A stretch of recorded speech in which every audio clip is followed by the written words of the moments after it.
মেসিকে খেপানোর ফল যে কতটা ভয়ঙ্কর হতে পারে তা সেদিন হারে হারে টের পেয়েছিল রিয়াল মাদ্রিদ।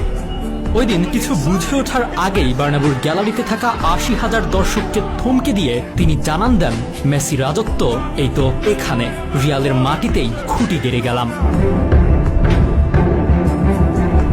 সাল ২০১৭ এল ক্লাসিকো নামটা যেন সার্থক হয়েছিল ২৪ এপ্রিলের সে ম্যাচে।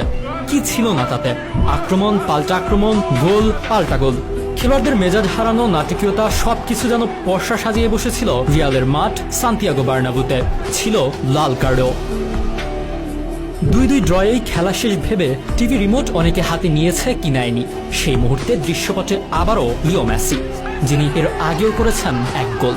Sergio Roberto, Gomes, Jordi Alba আর মেসি, এই চারের মিলিত এক দুর্দান্ত পাল্টা আক্রমণে এলো মেসির ৯২ মিনিটের সেই গোল। সে গোলের পর মেসি রোমান জার্সি খুলে করা আইকনিক সেলিব্রেশন আজও অজানা অনেকের। সচরাচর ঠান্ডা মাথার লোকটা হঠাৎ কি কারণে এত রেগে গিয়েছিল? মেসির করা সেই আইকনিক সেলিব্রেশন নিয়ে জর্ডি আলবা সম্প্রতি স্পোর্টস টক 790কে বলেন, মেসির গল্প খুব কম সংখ্যক মানুষই জানেন। কেন তিনি গোল করার পর শার্টটি তুলেছিলেন।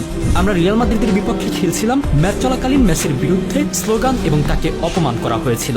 এমনকি তারা তাকে বর্ণনা করেছিল প্রতিবন্ধী এবং বামন বলে। মেসি এটা পছন্দ করেননি।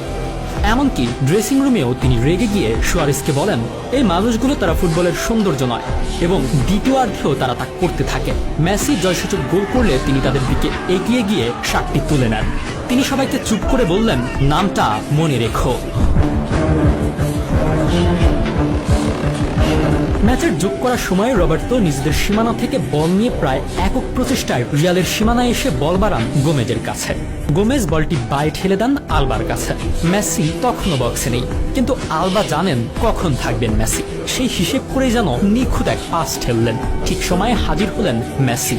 রিয়াল রক্ষণ কিছু বুঝে ওঠার আগেই যেন কেইলর নাভাসের পাশ দিয়ে একটা তীরের ফলা ঢুকে গেল। তাতেই বিদ্ধ রিয়াল, রক্তাক্ত মাদ্রিদ। যে ম্যাচে মেসিকে যে কোনোভাবে আটকাতেই হবে এমন ছক কষে মাঠে নেমেছিল রিয়াল, শুরুর দিকেই মেসিকে করেছে রক্তাক্ত। মার্সেলোর দৃশ্যত ইচ্ছাকৃত কুনুইয়ে মেসির ঠোঁট গিয়েছিল ফেটে। কিন্তু মেসি শেষ গল্পটা লিখবেন বলেই তৈরি ছিলেন। জুভেন্টাস ম্যাচের পর তার রাজত্ব শেষের শুরু হলো কিনা আলোচনা উঠে গিয়েছিল। জয়সূচক নাটকীয় গোলটির পর মেসি নিজের জার্সি খুলে মেলে ধরলেন বার্নাব্যুর ৮০,০০০-এর গ্যালারির সামনে।